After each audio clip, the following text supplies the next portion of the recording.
غفاری رضی اللہ تعالیٰ عنہ کے تو حالات بیان کرنے کے لیے بڑا پتھر کا دل چاہیے، اتنے سوز و گداز والی زندگی۔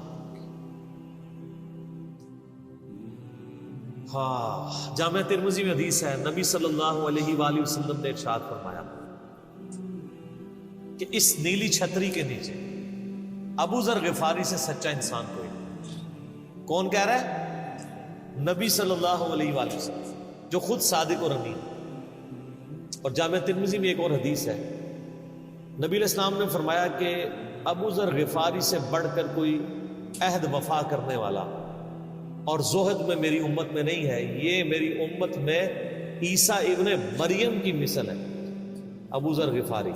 اور عیسیٰ ابن مریم وہ ہیں جن کے بارے میں روایتوں میں آتا ہے کہ وہ دنیا سے اتنے زاہد تھے کہ وہ برتن میں پانی بھی نہیں پیتے تھے، وہ کہتے تھے یہ دنیا کا مال، اپنے ہاتھوں میں پانی پیا کرتے تھے، یعنی دنیا کو 3 طلاقیں دی ہوئی تھی۔ تو نبی علیہ السلام فرمایا میری امت میں سیدنا عیسیٰ ابن مریم کی مثل زہد میں ابو ذر غفاری ہے۔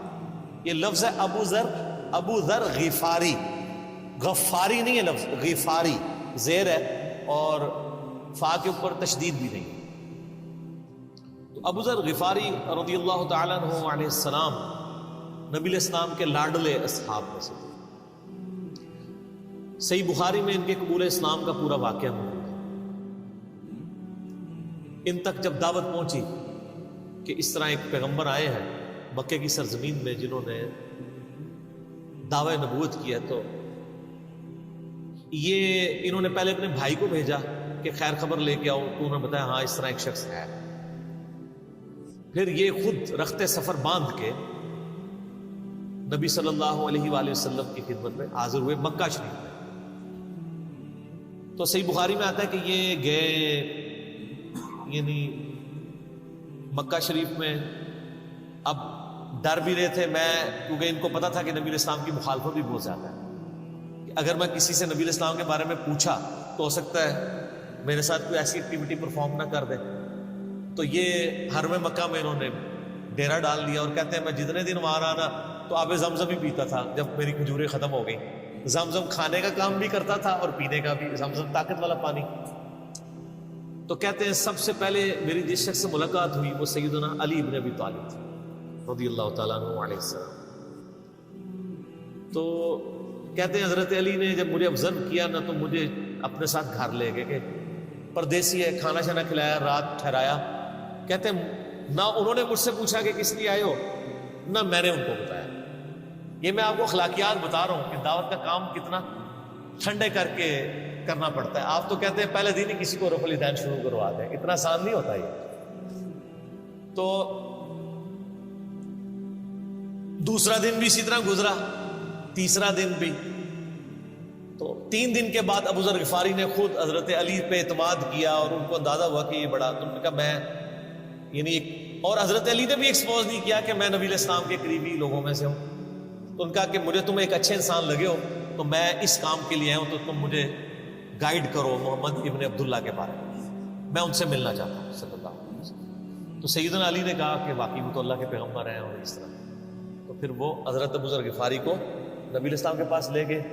نبی علیہ السلام کے پاس تھوڑی دیر بیٹھے، انہوں نے اسلام قبول کر لیا، اور سر اسلام کیا قبول کیا، اتنا اعلیٰ درجے کا ایمان۔ نبی علیہ السلام فرمایا تم اپنے قبیلے میں واپس چلے جاؤ، جب مکے میں ہمارا غلبہ ہوگا یا کوئی اللہ تعالیٰ راہ نکالے گا، ابھی تو جو بھی اسلام قبول کرتا ہے اس کی پھینٹی لگتی ہے، تو میں کوئی نہ کوئی تمہیں بتا دوں گا، ابھی تم اپنا ایمان پوشیدہ رکھو، اپنے علاقے میں چلے۔ ان کا یا رسول اللہ ایسے نہیں ہو سکتا۔ وہ جناب آگے مکے خانہ کعبے کے اندر آ کے انہوں نے کہا میں گواہی دیتا ہوں کہ اللہ ایک ہے اور محمد صلی اللہ علیہ وسلم اس کے رسول ہے۔ تو مشرکین عرب ان پہ ٹوٹ پڑے، خوب مارا، حتیٰ کہ عباس بن عبد المطلب جو اس وقت تک مسلمان نہیں ہوئے تھے، نبی علیہ السلام کے چچا تھے، لیکن چونکہ بنو ہاشم سے تھے، اور بنو ہاشم آپ کو پتہ ہے متولی تھے کعبہ شریف کے، انہوں نے اپنے آپ کو ابو ذر غفاری کے اوپر گرا لیا کہ تاکہ ان کو کوئی مارے نہ۔ انہوں نے کہا تمہیں پتہ نہیں ہے قبیلہ یعنی غفاری قبیلے سے تعلق رکھتا ہے، تو اس کے قبیلے کے لوگ آگے یہاں پہ لڑائی کریں گے ہم سے، کیونکہ قبائلی سسٹم تھا نا، اس میں یہ نہیں دیکھا جاتا تھا کہ اس کا مذہب کیا ہے، پہلے نمبر پہ دیکھا جاتا ہے یہ ہمارے قبیلے کا ہے، تم نے ہمارے قبیلے کے بندے کو مارے، تمہیں نہیں چھوڑیں گے۔ اسی وجہ سے آپ دیکھیں نا، بنو ہاشم اسلام قبول نہ کرنے کے باوجود نبی علیہ السلام کی پشت پہ تو کھڑے رہے، اور یہ پہلے بھی ہوتا رہا۔ قرآن حکیم میں آتا ہے نا کہ شعیب علیہ السلام کی قوم کیا کہتی ہے، اے شعیب اگر تیرا قبیلہ تیرے ساتھ نہ ہوتا کب سے تیرا کام کر چکے ہوتے۔ اس لیے انبیاء ڈومیننٹ قبائل میں آتے ہیں، جو شریف النفسی والے ہوتے ہیں، جن میں ایک سسٹم ہوتا ہے پورا۔ تو اور پھر جو ہے نا وہ اگلے دن پھر ابو ذر غفاری نے اس طرح کلمہ پڑھا، پھر ان کی پٹائی ہوئی، پھر حضرت عباس نے ان کو بچایا، اور پھر وہاں سے یعنی وہ چلے گئے۔ یہ پوری حدیث صحیح بخاری میں ہے، اور بلکہ بخاری میں پورا ایک چیپٹر ہے ابو ذر غفاری کے اسلام لانے کا واقعہ۔ امام بخاری نے ابو ذر غفاری کا پروٹوکول یہ رکھا ہے کہ اسلام کا پورا چیپٹر بنایا ابو ذر غفاری کے اسلام لانے کا واقعہ۔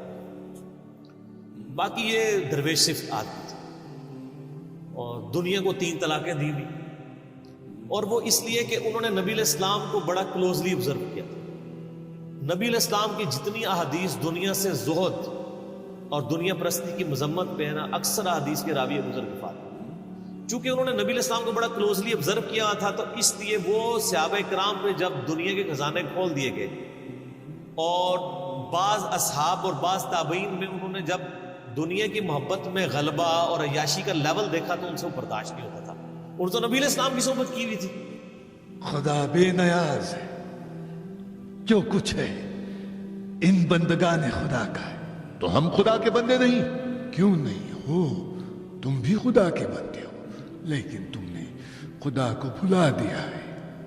ضرورت سے زیادہ تمہارے لیے لباس کا انبار ہے، تمہارے لیے کتنے قسم کے لذیذ کھانے بنتے ہیں۔ معاویہ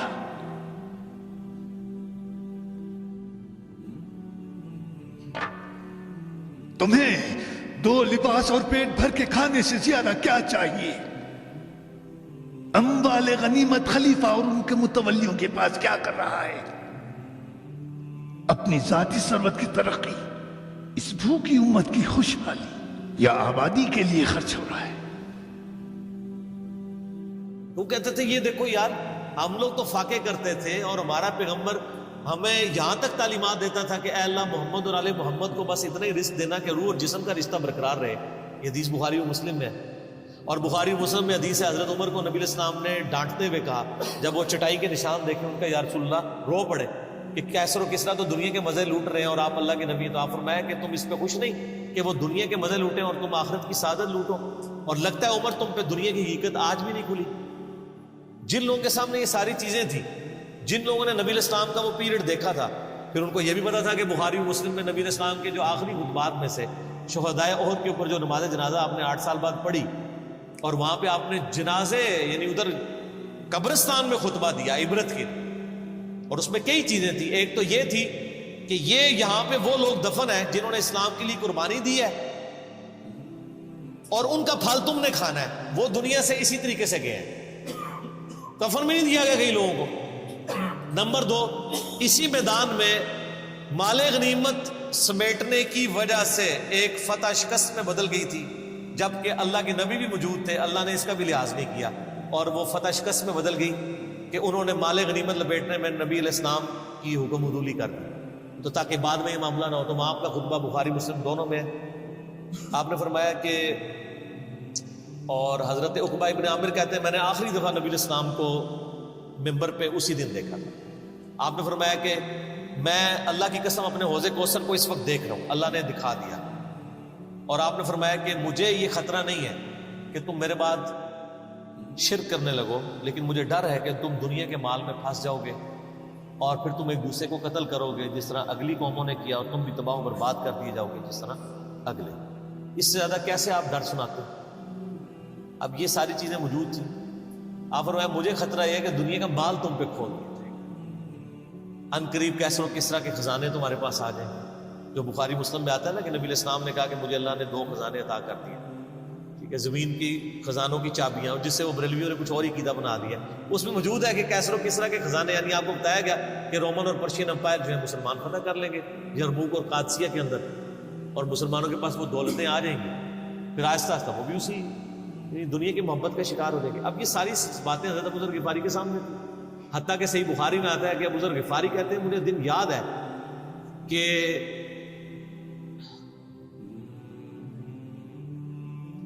نبی علیہ السلام نے فرمایا کہ ابو ذر کو احد پہاڑ دیکھ لو.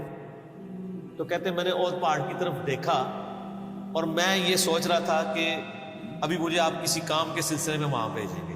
دن کا وقت تھا تو میں اپنے ذہن میں یہ اندازہ لگانا شروع کر دیا کہ کوئی کام بتائیں گے تو میں یہ پہنچ کے واپس کتنی دیر میں آؤں گا. لیکن آپ نے یہ بات نہیں کرنی تھی. آپ نے فرمایا کہ اگر یہ سارا پہاڑ جو کئی کلومیٹرز پہ پھیلا ہوا ہے, آج بھی احد پہاڑ موجود ہے مدینہ شریف میں, مسجد نبی سے بھی نظر آتا ہے, اور جو شہدائے احد کا قبرستان ہے اس کی بالکل بیک سائڈ میں کئی کلومیٹرز میں پھیلا ہوا, اگر یہ سارا سونے کا ہو تو آپ علیہ السلام نے فرمایا کہ میں سب کا سب اللہ کی راہ میں فوراً شام سے پہلے خیرات کروں. اپنے پاس میں 2 یا 3 دینار ہی رکھوں سے, یعنی جو ٹوٹل زندگی گزارنے کے سب خیرات. اب مجھے بتائیں, جن لوگوں نے, یہ بزرگ غفاری راوی, جن لوگوں نے یہ حدیثیں حضور سے سنی بھی تھی, جب وہ یہ دیکھتے تھے کہ رومن اور پرشین امپائر کے گرنے کے بعد جب مسلمانوں کے پاس خزانے آئے ہیں اور حضرت عثمان کے دور میں لوگوں کے لاکھوں روپے آج کے وظیفے لگ گئے ہیں گھر بیٹھے, وہ بھی انہی عیاشیوں میں پڑ گئے, تو ان کو یہ چیزیں ہضم نہیں ہوتی تھی. تو یہ شام ہجرت کر گئے تھے. نبی علیہ السلام نے پہلے ہی کہا تھا, المستدل الحاکم میں تو ڈیٹیل موجود ہے. ابو ذر,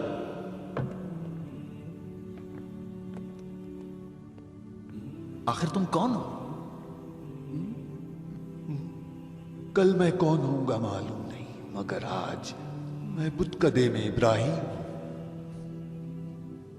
تعجب ہے تم جیسے رسول کے صحابی پر مسلمین کے دارالخلافت کو بت کدے سے تعبیر کرتے ہو. مجھے ذرا برابر بھی شک نہیں ہے, جبکہ میرے سامنے ہی وہ جعلی حدیث بنائی جاتی رہی. اب کدو خریدنے پر کس کو جنتی بناؤ گے؟ میں تم سے پوچھتا ہوں مروان, جھوٹی حدیث بنانے والا, کعب کس بت کی شبیہ ہے؟ اتنا وقت نہیں ہے جو تمہاری بکواس سنے. نکل جاؤ یہاں سے, مجھے خلیفہ سے ملنا ہے. خلیفہ میں ہوں.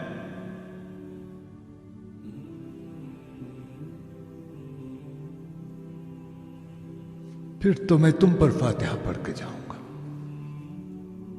کان کھول کے سن غفاری دیوانے, پھر کبھی اگر سنا کہ تم نے کوئی فتویٰ دیا ہے تو تمہاری زبان کھینچ لوں گا. جاؤ دفع ہو جاؤ. یہاں پہ میں آپ کو ضمن بتا دوں, اکثر لوگ صحابہ کرام کے حالات و واقعات کے بارے میں پوچھتے ہیں, مطلب پوری زندگیاں لگ جائیں تو وہ واقعات بیان کرتا رہے انسان, ختم نہیں ہوتا. اس میں 3 بڑی کتابیں ہیں جو یعنی اہل سنت کے ائمہ نے لکھی ہیں. اس میں جو ٹاپ آف دا لسٹ کتاب ہے وہ ہے اسد الغابہ. امام ابن اثیر المتوفا 630 ہجری نے 8000 صحابہ کے حالات و واقعات جمع کیے ہیں اس میں. یہ اردو میں ترجمہ ہو چکا ہے شرح کے ساتھ. اس کی شرح لکھی ہے الاصابہ, امام ابن حجر اسقلانی نے, المتوفا 852 ہجری. 8000 صحابہ کے حالات و واقعات, یہ سب سے بڑا ذخیرہ ہے ہمارے پاس. اسد الغابہ کی شرح الاصابہ, اور ایک اور کتاب ہے امام ابن عبد البر المتوفا 463 ہجری, الاستیاب ان کی کتاب. اب وہ ابھی اردو میں ٹرانسلیٹ نہیں ہوئی ہے. اور اس کے علاوہ فضائل صحابہ جو چیپٹر ہیں بخاری میں, مسلم میں, وہ آپ کو چند ایک واقعات ملیں گے. ڈیٹیلڈ آپ کو المستدرک للحاکم میں جو 4تھی اور 5ویں جلد ہے نا, جو اردو ترجمے والی بریلویوں نے چھاپی ہے, وہ تو ساری ہے صحابہ کرام کے بارے میں, اور ڈیٹیلڈ حالات ہیں. ابو ذر غفاری کے بارے میں بھی آپ کو آلموسٹ جتنی میں حدیثیں بیان کر رہا ہوں آپ کو مل جائیں گی. اس میں یہ حدیث نبی علیہ السلام نے, یعنی یہ حدیث ہے المستدرک للحاکم میں صحیح سند سے, کہ فرمایا آپ علیہ السلام نے کہ ابو ذر تیرا کیا حال ہوگا جب تو بھوسا لوگوں میں رہ جائے. اور آپ نے یوں انگلیاں ڈالی. اور ابو ذر غفاری کا انتقال 32 ہجری میں ہوا ہے حضرت عثمان کے دور. یہ بات عبداللہ بن عمر بن عاص کے بارے میں نہیں کی؟ وہ بھی ہے, وہ تو صحیح بخاری میں ہے. عبداللہ بن عمر بن عاص کو نبی علیہ السلام نے فرمایا تھا کہ تو بھوسا لوگوں میں رہ جائے گا. سیم الفاظ حضرت ابو ذر غفاری کے بارے میں حاکم میں ہے. آپ مسلم الحاکم کا چیپٹر پڑھیں. وہ تو یزید کے دور تک گئے تھے نا, یہ حضرت عثمان غنی کے دور میں ہوتے ہیں. انہیں حضرت عثمان غنی برے نہیں تھے نعوذ باللہ, یعنی ان کے دور میں عیاشی کا لیول لوگوں کا یہ ہوگا. تو یہ یعنی اس میں پھر حدیث میں الفاظ ہیں نبی علیہ السلام سے پھر انہوں نے کہا یا رسول اللہ میں کیا کروں, تلوار اٹھا لوں؟ آپ نے میں صبر کرنا اور اپنی زبان سے تم حق بات کی تلقین کرتے رہے, پھر آپ کو حاکم میں ملے گا. نبی علیہ السلام فرمایا کہ قریب تمہیں مدینے سے نکال دیا جائے گا, شام چلے جاؤ گے وہاں سے بھی نکال دیا جائے گا.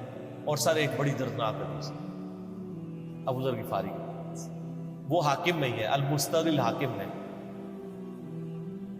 ہاں, غزوہ تبوک آپ کو پتا ہے ایک ایسا غزوہ تھا جس میں جو شرکت نہیں کرے گا وہ منافق ڈکلیئر ہوگا. قرآن میں فتویٰ آ گیا تھا. اس سے پہلے کبھی نفیر عام نہیں تھی, یہ پہلا اور آخری موقع تھا, کیونکہ رومن امپائر سے ٹکرانا تھا, سپر پاور تھی دنیا کی, 1.5 لاکھ کی فوج لے کے کیسرے روم بارڈر پہ آ گیا تھا عرب کے. تو نبی علیہ السلام نے اناؤنسمنٹ کی کہ بھئی اب سب نے جانا ہے, جو نہیں جائے گا منافق شمار ہوگا, الا یہ کہ کسی کے پاس ریسورسز نہ ہو, یا کوئی مریض ہو, یا کوئی عورت ہو, یا کوئی معذور ہو. منافقین آگے بہانے کر رہے تھے, کچھ سادہ لوگ مسلمان بھی اس کا حصہ بن گئے. بخاری مسلم میں 3 اصحاب کی توبہ کا واقعہ بھی موجود ہے, وہی میری ویڈیو ریکارڈڈ ہے.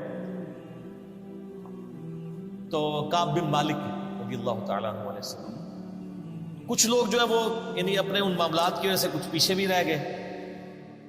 تو المستدرک الحاکم میں آتا ہے کہ صحابہ کرام کہتے ہیں کہ ہم نبی علیہ السلام کے ساتھ سفر پہ نکلے نا جب, تو نبی علیہ السلام کو آگے کوئی بتاتا تھا, کہتا تھا یا رسول اللہ وہ جو فلاں بندہ تھا نا وہ بھی کوئی نہیں آیا, پیچھے رہ گئے. تو آپ علیہ السلام پرواہ نہیں کرتے تھے. پھر بتایا گیا یا رسول اللہ وہ بھی کوئی نہیں, یعنی جڑے نعرے مارتے سن اچے اچے جدو ایتھے کسی دسیا جائے گا سر وہ تو پکا جڑا یار ہے بیلی وہ بھی کوئی نہیں تھے. تو حضور علیہ السلام کو لوگ نا فیڈ بیک دیتے یا رسول اللہ وہ بھی غائب ہے, وہ بھی نہیں آیا. اب 30,000 کے لشکر میں آپ نے کوئی ریکارڈ تو نہیں رکھا تھا, رجسٹر تھا, لیکن کدھر 30,000 بندوں میں کدھر کوئی رکھ سکتا ہے صاحب اس طرح. یا رسول اللہ وہ بھی رہ گیا, وہ بھی. تو حضور علیہ السلام کہتے ٹھیک, آپ فرماتے تھے اللہ چاہے گا تو آ جائے گا, نہیں آئے گا تو نہیں آئے. تو کسی نے کہا کہ وہ ابو ذر غفاری بھی پیچھے رہ گئے, آیا اور ابو ذر کو اس کے اونٹ نے روک لیا. اونٹ ہی نہیں اٹھ رہا تھا نا سر, وہ آپ کو گاڑی تو نہیں ہے نا جو سٹارٹ کر لیں گے آپ, اونٹ چلنے سے انکار کرتے ہیں, تو کر سکتا ہے. اور سر سفر کتنا ہے, 700 کلومیٹر, 700 کلومیٹر کا ریگستانی سفر. آج کے دور میں بھی کرنا مشکل ہے, سائیکل پہ نہیں آپ کر سکتے, پیدل تو آپ سوچ بھی نہیں سکتے. اونٹ کے بغیر کیسے ہو سکتا ہے, جس میں آپ کو اونٹ اس لیے بھی ضروری ہے کہ اس کے اوپر آپ نے سامان لادنا ہے, پانی نہیں راستے میں پینا. ریگستان میں تو کئی کلومیٹر تک کچھ بھی نہیں ہوتا, بھوکے پیاسے مریں گے. پھر آپ قافلے سے بھی جدا ہے. تو ابو ذر غفاری کوشش کرتے رہے کس طریقے اونٹ, اسی دوران قافلہ نکل گیا آگے, تو وہ اونٹ اٹھا ہی نہیں ہے. تو حضرت ابو ذر غفاری نے اپنا سامان اپنی پیٹھ پہ لا دیا, پیدل چل ریگستانی سفر. حاکم کی روایت ہے کہ ہم نے دیکھا دور سے ایک اکیلا شخص جس کی پیٹھ کے اوپر بورا لدا ہوا ہے. تو نبی علیہ السلام کی آپ محبت دیکھیں, آپ نے فرمایا کہ تو ابو ذر ہو جا, یعنی جو آنے والا شخص ہے تو ابو ذر ہو. یعنی حضور نے خواہش کا اظہار کیا. آپ کو نظر تو نہیں آ رہا تھا یہ کون آ رہا ہے, آپ کی محبت, آپ کو پتا تھا ابو ذر غفاری نہیں رہ سکتا پیچھے. تو صحابہ کہتے ہیں آپ نے فرمایا تو ابو ذر ہو جا. تو صحابہ کہتے ہیں تھوڑی دیر بعد جب وہ قریب آئے تو ہم نے پہچان لیا ابو ذر غفاری ہیں. تو جب ہم نے پہچان لیا نا, تو حضور علیہ السلام نے ان کے پہنچنے سے پہلے آپ نے فرمایا ابو ذر کو دیکھو اکیلا آ رہا ہے, اکیلے ہی دنیا سے جائے گا, اور قیامت دن بھی اکیلا اٹھایا جائے گا. دنیا سے کیا کہہ رہے گے, صحیح بخاری میں آتا ہے کہ حضرت عثمان غنی رضی اللہ عنہ کے دور میں چکے. یہ اس حدیث کا بھی کچھ حصہ باقی ہے, میں بعد میں بیان کروں, پہلے میں اس کو کنکلوڈ کروں کہ صحیح بخاری میں آتا ہے کہ حضرت ابو ذر غفاری شام چلے گئے تھے. وہاں پہ چونکہ گورنر تھے حضرت معاویہ رضی اللہ تعالیٰ عنہ. وہ قرآن کی وہ جو سورہ توبہ کی آیات ہے نا, کہ جو لوگ سونا اور چاندی جوڑ کے رکھتے ہیں یہ گرم کر کے ان کی پیٹھوں پہ, ان کے ماتھے کے اوپر لگایا جائے گا قیامت والے دن. تو وہ یہ آیت پڑھا کرتے تھے، اور حضرت معاویہ سے ان کا جھگڑا رہتا تھا کہ تم لوگ جو یہ مال جوڑ رہے ہو نا، اور یہ اتنے خزانے تم لوگوں نے بنا لیے ہیں، یہ نبی علیہ السلام کی تعلیمات کے خلاف۔ تو حضرت معاویہ کہتے تھے یہ تو اہل کتاب کے بارے میں آیات نازل ہوئی ہے، تو وہ کہتے تھے نہیں، یہ سب کے بارے میں۔ اب شرعی حکم یہ ہے کہ مال آپ جوڑ سکتے ہیں اگر آپ زکوٰۃ دے رہے ہیں، لیکن یہ پسندیدہ نہیں ہے، طریقہ نبوت یہ نہیں ہے۔ نبی علیہ السلام نہیں جوڑ سکتے تھے، پوری زندگی زکوٰۃ دینے کی نوبت نہیں آئی ہے، حالانکہ خمس ملتا تھا، خیرات کا۔ ابو ذر غفاری کا جھگڑا یہ تھا کہ تم تو نبی کے صحاب ہو، تم لوگوں کو یہ زیب ہی نہیں دیتا کہ تم لوگ اس طرح کے محلات میں رہو اور اس طرح مال جوڑو۔ آج کیا تم جانتے ہو کہ تمہاری ثروت میں 3 شریک ہیں؟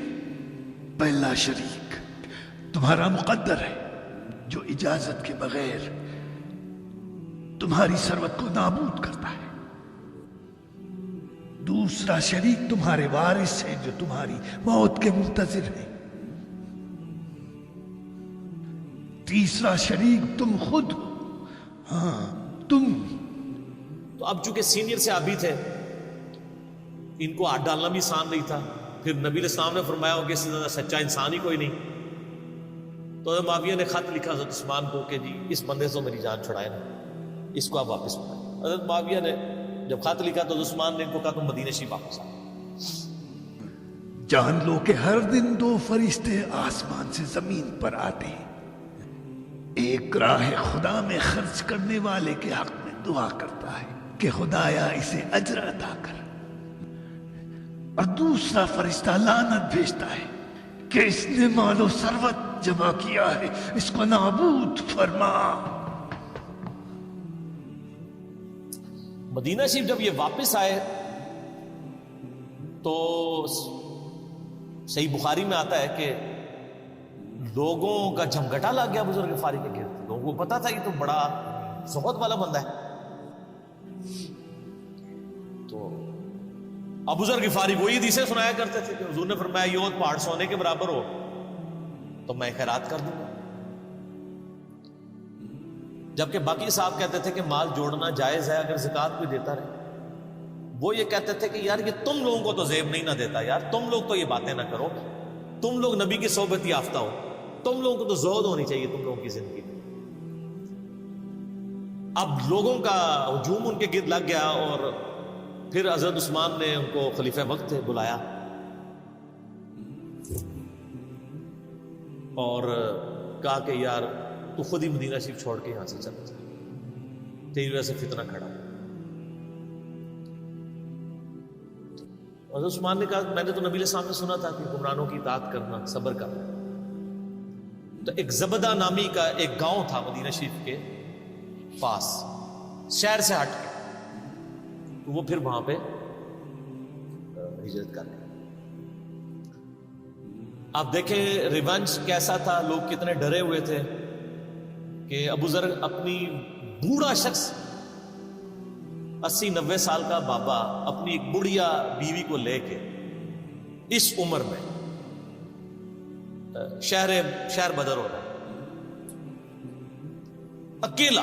آج نہیں آپ سوچ سکتے کسی جگہ آپ اکیلے جا کے پڑاؤ کریں، کسی بیابان کے اندر، ریگستان کے اندر۔ اس زمانے میں آپ سوچ رہے، آج کل بھی آپ مدینہ شریف کے گر چلے جائیں تو آپ وہاں نہیں ایک رات بھی گزار سکتے۔ تو کوئی شخص حضرت ابو ذر غفاری کو سی آف کرنے نہیں آیا سوائے حضرت علی کے، اور وہ بھی مدینے کی باؤنڈری تک آئے۔ ان کو پتا تھا ان کے سٹانس کے بارے میں، اور حضرت علی نے ان کو جب سی آف کیا تو کہا کہ میں چونکہ حکمران وقت کی اطاعت کا پابند ہوں، میں مدینے کی باؤنڈری سے باہر نہیں رہا۔ اگر مجھے کوئی اس طرح کا یعنی حکم اجازت مل جاتی تو میں تیرے ساتھ جاتا۔ ایران والوں نے حضرت علی علیہ السلام کے زندگی کے آخری 10 سال کے اوپر ایک فلم بنائی ہے، امام علی علیہ السلام۔ اس میں ابو ذر غفاری کے سارے واقعات ہم نے فلمائے ایسے دیکھنے والے۔ جب مولا علی چھوڑنے آتے ہیں، پھر جو ان کی ڈیبیٹس ہوتی ہیں مدینہ شریف میں لوگوں کے ساتھ، وہ ساری انہوں نے ویڈیو میں فلما لی. پھر یہ چلے گئے وہاں پہ رہنے شروع ہو گئے. اب اس حدیث کی طرف واپس آ جائیں جو فرمایا آپ علیہ السلام نے اکیلے ہی مرے گا. تو ابو ذر غفاری اس حاکم کی روایت میں آتا ہے ابو ذر غفاری کی موت کا وقت قریب آ گیا. صرف بیوی ہے پاس. بیوی نے رونا شروع کر دیا کہ حضرت آپ فوت ہو گئے, آپ کو کفن کون دے گا, آپ کو غسل کون دے گا, آپ کو دفنائے گا کون, میں عورت ذات کیا کر سکتی. حضرت ابو ذر نے کہا کہ نبی علیہ السلام سے میں نے سنا تھا کہ تو اکیلا مرے گا, پھر مسلمانوں کا ایک قافلہ وہاں سے جو تجھے کفن دے کے دفنائے گا اور جنازہ بھی پڑھے. تو نے فکر نہیں کرنی, جب میں مر جاؤں تو میری لاش کو چوراہے پہ رکھ دینا گزرگاہ میں, جو یعنی مدینہ کی طرف راستہ آتا تھا گاؤں ایریا سے. اللہ میرا بندوبست کر دے. وہی ہوا کہ ان کے مرنے کے بعد مسلمانوں کا ایک قافلہ دور سے آ رہا تھا. تو اسی مستقل حاکم کی حدیث میں آتا ہے کہ سر قافلہ بھی سنے پھر کون ہے, عبداللہ ابن مسعود. ابو ذر غفاری بھی زہد کے امام, ابن مسعود بھی زہد کے امام, ابو دردہ بھی زہد کے امام.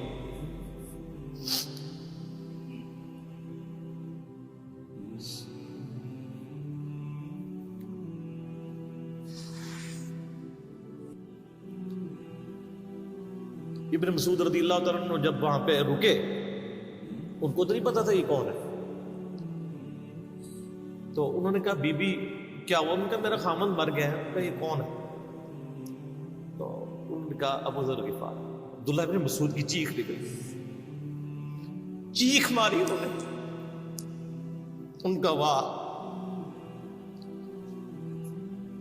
اللہ کے نبی نے فرمایا تھا کہ ابو ذر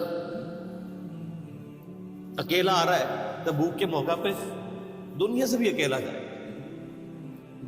اور قیامت الدن بھی اکیلا اٹھائے. یعنی اب اسی سرزمین سے ہی اس نے اٹھنا ہے نا, ہر بندے نے اپنی قبر سے اٹھنا ہے. یعنی مسلمانوں کے قبرستان میں بھی دفن نہیں. ایک یہ جو مزار کی رٹ لگائے پھرتے ہیں, میں ان سے پوچھتا ہوں تمہارے بابوں کی کیا اوقات ہے؟ ابو ذر غفاری کا مزار دکھاؤ گے؟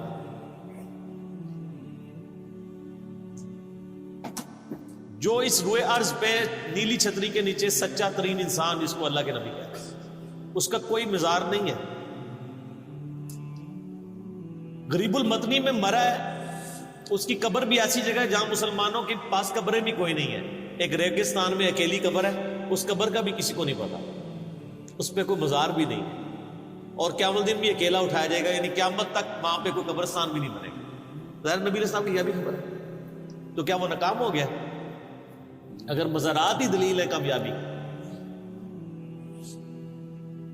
تو عبداللہ ابن مسعود رضی اللہ عنہ نے ان کو غسل دیا, کفن دیا اور دفنا دیا.